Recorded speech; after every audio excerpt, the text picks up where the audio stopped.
Here are 5 reasons how you are sabotaging your Maffetone training. I've been using the Maffetone method on and off for about 5 years now, and I have seen a lot of amazing results, and I've seen a lot of crappy results. As much as I've improved over the years using this method, 3 minutes faster per kilometer, running an ultra marathon, like setting some times that I never thought possible, I've also seen a lot of regression, and I've been experimenting a lot, and I've come up with 5 reasons why your MAF training may not be going the way you had hoped. You are ill prepared to take on this type of training. Running slow is not exactly a bed of roses. Sure, it's slow running, but for some,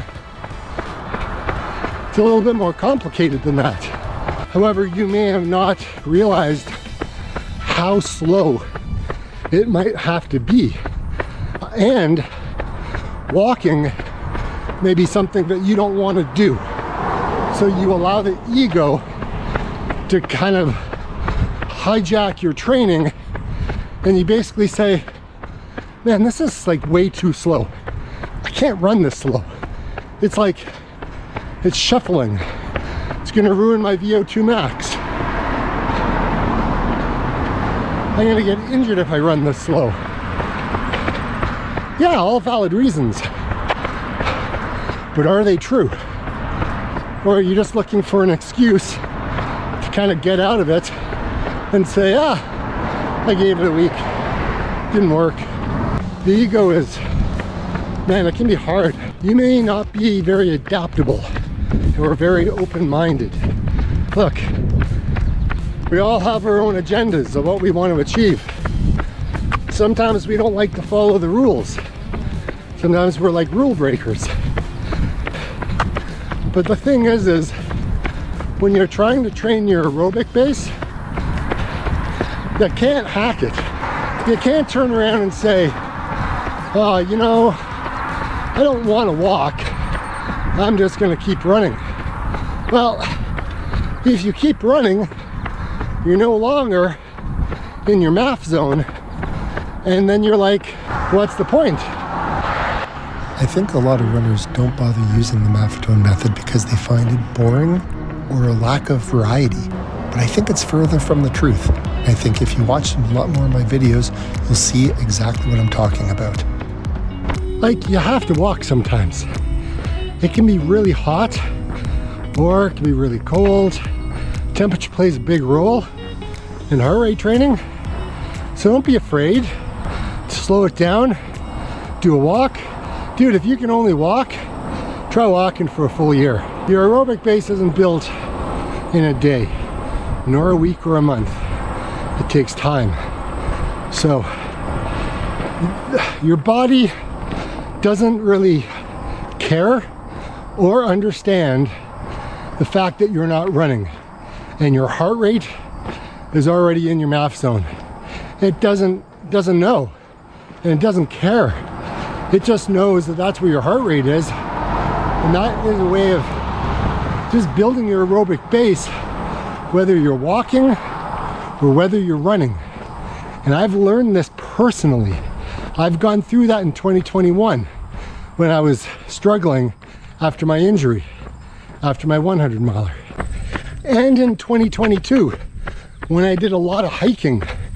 And I mean, I just hiked with my dog like forever, not understanding what's fully involved and how the process works. Heart rate training is very finicky. It's a very funny thing, right? Like, there's multiple things that makes your heart rate spike and go up. One of them is stress, caffeine, poor sleep, poor diet. I mean, specifically if you're eating tons of processed carbohydrates and pops and sodas, stuff like that, you have to learn the process. You have to learn what it is you are actually doing, right? Running slow is one small part of the equation when you're using the Maffetone method. There's a whole lifestyle aspect to this.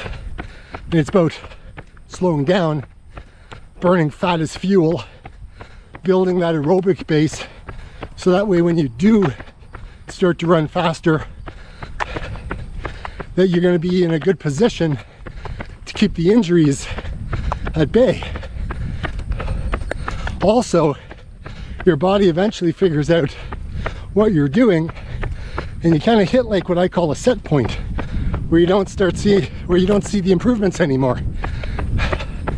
You may stagnate, and that's a sign that you got to change things up, because doing the same thing every day doesn't always work. It reaches a point where your body starts to adapt, and you need to kind of throw some other things into your workouts, and that's where 80-20 comes into play. You can do that for a month, like 80% MAF zone, 20% anaerobic workouts, like some tempo runs, threshold runs, maybe hill repeats, you know, track work, stuff like that. Having a big enough why. I mean, here's the thing. If you're going to commit to doing something for 3 to 6 months, you need to really understand why. Because if you start this method and you just, start running and you're like, yeah, this isn't for me, after 20 days, you haven't even really given it a shot. So you need to understand, is it about weight loss? Is it about building an aerobic base so that way you could run faster and further at the same low heart rate? Is it about just the joy of being out there without being injured? I don't know. Or it could be a marathon, half marathon, 10K. Heck, it could be an ultra marathon like it was for me. But whatever the reason, it needs to be a big enough why so you can endure any how. How am I going to do this? How am I going to stay on track? How committed am I to this process? You just need to know. Consistency. If you're not consistent, you ain't going to see any results. Look, we are all different runners. We're all coming from a different background. Some of us can walk, some of us can't. Some can run, whatever it is. But here's the thing. One walk, one run is better than none. So if that's the starting point that you're at, then just build from that. Just know it's going to take a long time to see those results. Ideally, there's that question about, is it time on feet or is it distance? I like running by time on feet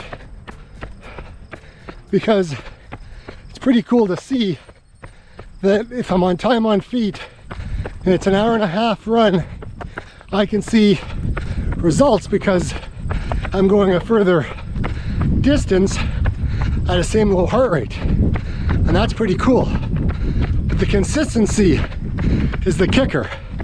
4 days, 5 days, 6 days, those are sweet spots, and work upwards to an hour. If you can throw in a couple of 1.5 hour runs, fantastic. If you can't, that's okay. Just keep doing your monitoring of your MAF test. Your MAF test will tell you what the heck is going on and if you're improving. Like I always say, get out and run. I'll see you next week.